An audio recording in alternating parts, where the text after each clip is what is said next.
A new day, a new chapter in Moldova's history. In the parliamentary elections, the country clearly opted for integration with Europe rather than with Russia. We are heading in the best possible direction because for Moldova, Europe is the one correct path that would allow people to live normally. It was already clear last night, after half the votes had been counted, that the pro-Western PAS party would win the elections in Moldova. A few hours later, it turned out that not only had it won, but it had also secured an absolute majority, something that had seemed unlikely not long before.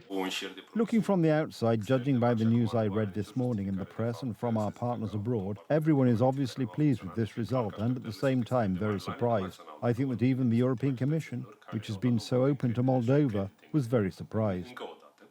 The PAS party has recently been criticised for its slow reforms, minor and major scandals in the government, but above all for the country's poor economic situation, rising prices and almost zero economic growth. We hope that now, finally, there will be changes, because everyone wants Moldova to be a good place to live, for us to have jobs, good salaries, and for people not to have to leave the country.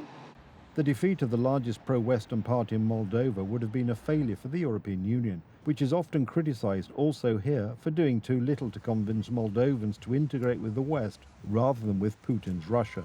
The elections have shown very clearly which direction the country wants to go in, regardless of any problems, and it is certainly not Moscow. Russia has not achieved its objectives. Russia has not achieved its goal. They spent a lot of money to destabilise us, but they lost. Polish President Karol Nawrocki was among those who congratulated her on her election victory. I congratulate the pro-Western forces on their victory in the parliamentary elections in Moldova. Poland continues to support Chisinau on its path to reform and European integration. I look forward to fruitful cooperation with President Maia Sandu. In 2022, Moldova obtained the status of a candidate country for the European Union, and 2 years later, it began formal accession negotiations. However, it is still unclear when it could become a member of the European Union, and many doubt that it will succeed. There are many problems to be solved, including the separatist region of Transnistria, where Russian soldiers are stationed. The citizens have once again placed their trust in the PAS party, and expectations towards the government are extremely high. Now there will be no reason to claim that it is impossible to fulfill promises. Regardless of any problems, the election showed a clear decline in support for parties appealing to nostalgia for the Soviet Union and Russia, and new generations of Moldovans feel connected to Western Europe. Russia is not doing a lot of good things.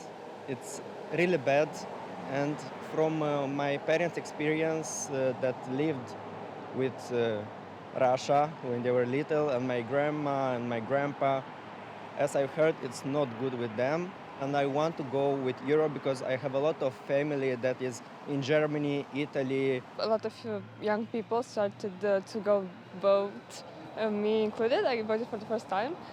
And I think we have a bright future ahead of us.